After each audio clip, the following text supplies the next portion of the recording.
드디어 마지막 챕터, 교육과 진리를 시작합니다. 제목이 시작하는 것처럼 우리는 교육이 어떻게 진리 탐색에 공헌하고 또 진리가 교육의 기반이 되는지 알아볼 것입니다.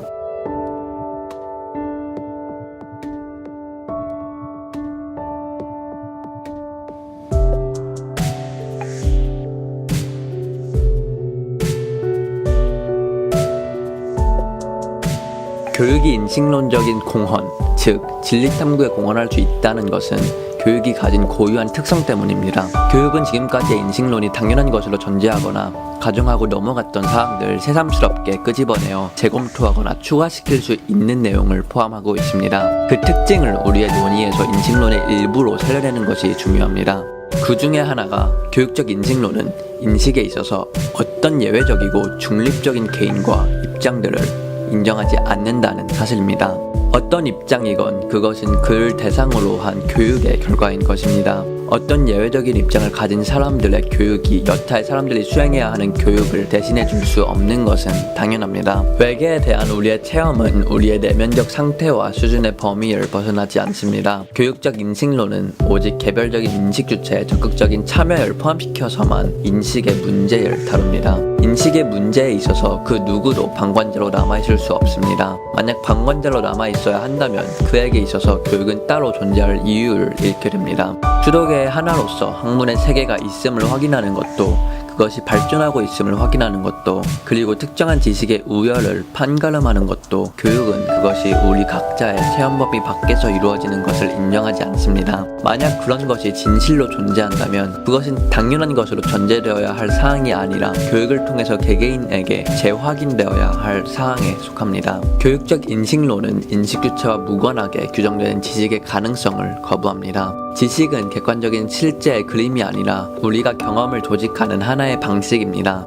이렇게 볼 때 객관적인 실제와 우리의 경험 간의 1대1의 관계를 따져서 이론의 타당성을 검증하겠다는 생각, 즉 우리 자신의 개입 없이 지식의 타당성을 입증하려는 희망은 잘못된 것입니다.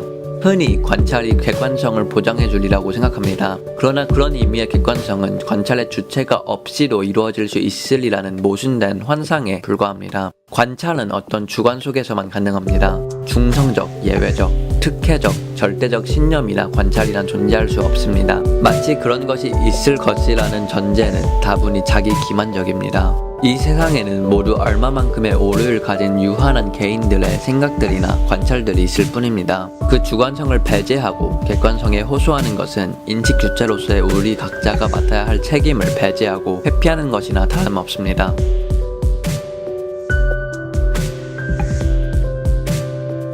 철학에서 논의되는 인식론은 흔히 공적 진술이 지식의 객관성을 보장하는 것으로 생각하여 왔습니다. 많은 저서와 논문들이 객체적으로 존재하고 있습니다. 하나의 저서 속의 문장에서 그 내용을 진술하는 저자와 그것을 이해할 독자의 특수성을 배제하는 형식을 규칙으로 내세움으로써 인간의 주관적인 요인을 삭제하려는 시도도 찾아볼 수 있습니다. 그런 맥락에서 많은 저서나 논문이 익명의 형식을 즐겨 취하고 있습니다. 그러나 그런 외관의 형식에 매달려서 학문의 객관성을 추구하는 것은 정직하고 성실한 태도라고 볼 수 없습니다. 만약 그 외관의 형태가 그것이 근거하고 있는 주체의 내적 체험을 상당 부분 은폐하는 방식으로 표현된다면 우리는 누구의 것이 진짜이고 누구의 것이 가짜인지를 구분하기 어려울 것입니다. 모든 텍스트의 진술은 근원적으로 소급하면 그 저자의 주관을 포함합니다. 우리는 저자의 진술이 아니라 그 진술을 한 주관적 의미를 추적해야 합니다. 서점이나 도서관에는 학자들의 지식이 반영된 많은 텍스트들이 있습니다. 그 작품에는 저자의 지식이 반영되어 있을 것입니다. 그 저자는 그 지식과 더불어 가슴이 두근거리는 흥분된 삶을 살았을지도 모릅니다. 그러나 그것을 대하는 사람이나 독자가 곧바로 그런 지식의 상태에 놓여 있는 것은 아닙니다. 객관적으로 표명된 지식의 경우도 그 의미는 고정된 것이 아니라 독자들에게 무한히 개방되어 있습니다. 독자들은 그들의 지식에 비추어 작품의 의미나 가치를 여과하고 해석합니다. 독자가 해석한 텍스트의 의미가 원저자가 의미했던 것과 다르다고 해서 결코 그것이 무의미하다고 할 수 없습니다. 우리가 말하는 개별적인 세계 규정은 이처럼 세계나 텍스트에 대한 독자 나름의 개별적인 해석들 간의 차이를 포용합니다. 우리가 학문의 세계에 참여하는 근본 취지는 그 수도계를 나의 것으로 점유하는 방식으로 체험하기 위한 것입니다. 그 점에서 수도계의 가치는 객관적으로 표현될 수 없고 또한 그렇게 규정되어서도 안 됩니다. 가끔 지식은 생산자가 누구인지를 밝히지 않은 상태에서 피동형의 형태로 진술됩니다. 서점이나 도서관의 서가에서 접하는 무수한 저서들 속에는 예컨대 X의 사실이 밝혀졌다거나 혹은 X의 사실이 확실하게 증명되었다라는 진술들이 있습니다. 아르키메데스는 이러한 상황에서 유레카라는 탄성을 지르고 흥분했다는 이야기로 있습니다. 이렇게 함으로써 마치 X의 사실이 이미 객관성을 확보한 듯한 인상을 줍니다.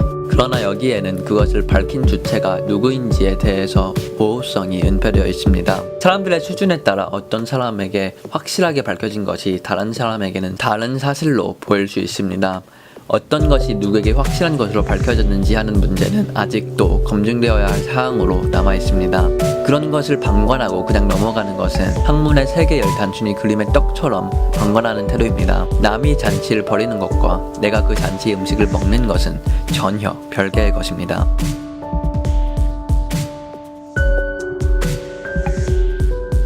우리가 어떤 대상 X에 대해서 발언한다고 할 때 그것은 엄밀한 의미에서 X에 대한 발언이 아니라 X에 대한 우리의 지식의 인식적 체험을 발언하고 있는 것입니다. 저서 속에서 새로운 것으로 밝혀진 대상은 그에 대한 저자의 체험 수준을 주체적으로 반영한 것으로 보아야 합니다. 그는 그 나름 해석을 통해서 일정한 수준의 진리를 발견하고 그것을 체험했을 것입니다.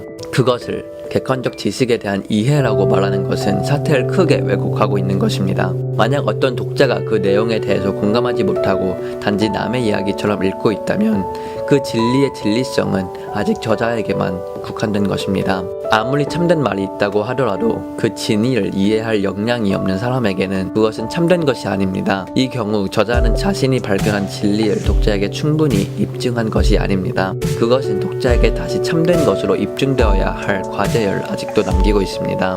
객관화된 지식은 언제나 그것을 읽는 타자의 해석의 범위에 머뭅니다.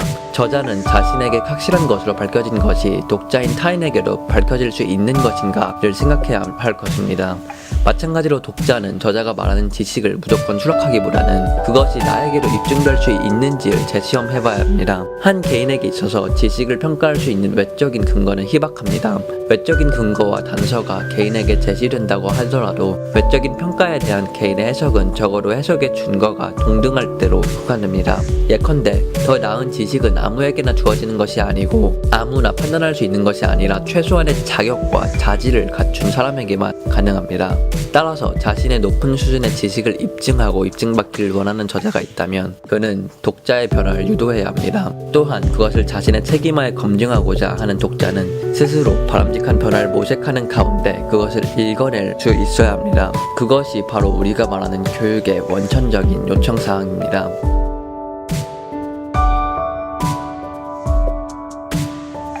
흔히 인식론에서 모든 사회 구성원 혹은 특정한 학문 공동체가 서로 합의할 수 있는 공통의 지식을 가지고 있다는 가정을 쉽게 합니다. 예컨대 칸트는 선험적 범주를 가정하였습니다. 그것을 문제시한 초기의 해석학은 그 선험성의 제약에서 벗어났다고 하지만 역시 개인 간의 차이를 인정하기보다는 문화의 공동체적인 체험을 전제하였습니다. 그것을 우리는 지식의 보편성으로 규정하는 경향이 있습니다. 그러나 교육은 본질상 서로 인식 수준의 차이가 있는 개체들 간에 이루어지는 상호작용이기 때문에 그런 전제를 받아들이기 어렵습니다. 어떤 지식이건 보편성에 이를 가능성이 있지만 그 가능성은 우리들 개별적인 개인의 관여에 의해서 확인되어야 합니다. 교육은 인간의 보편성을 가정하는 것이 아니라 보편성을 실현하고 확인할 수 있는 가능성만을 전제합니다. 교육은 보편성을 가정하기 전에 개별적인 사람이 점유한 지식을 중시하면서 역으로 그것들이 하나의 보편성을 도달할 수 있는지를 시험하는 순서를 취합니다. 이런 내교에 의해서 어떤 지식이 갖는 보편성의 검증에 참여하고자 하는 사람은 그 지식을 언제나 자신의 입장에서 새로이 획득해야만 합니다. 대개 진리는 학문의 세계에 속한 특별히 선택된 사람들이 결정하고 판단할 위임사항으로 봅니다. 그러나 교육은 이것 역시 용인할 수 없습니다. 우리가 만약 우리의 지식을 타인이나 학자라는 교육이라는 특수한 집단이나 전문가에게 위임할 수 있는 것으로 본다면 우리는 애초부터 교육이라는 별도의 과정을 생각할 필요조차 없으며 소수의 교육이 다수의 교육을 대신하는 것이 가능한 일이 될 것입니다. 개인에게 있어서 지식은 자신의 노력을 통해 그것을 사유함으로써 비로소 그것에 대한 실제를 확인할 수 있습니다. 지식은 소유주체의 자각을 떠나서 타인이 대표하여 규정할 수 있는 것이 결코 아닙니다. 교육에서 우리가 이루하는 것은 타인의 지혜에 의존하기보다는 그것을 감식할 수 있는 자신의 판단력을 기르는 것입니다. 교육에서의 진리는 타인에 의해서 규정되고 모방하는 데 의의가 있는 것이 아니라 우리 내부에서 그것을 체험하는 데 의의가 있습니다. 드디어 마지막 챕터가 시작됐네요. 되게 사실 진리가 뭐예요? 너무 어렵잖아요. 근데 그것을 교육적으로 풀어내면 생각보다 많이 뭔가 좀 보이기 시작할 거라고 기대합니다. 그럼 다음 챕터에서 만날게요.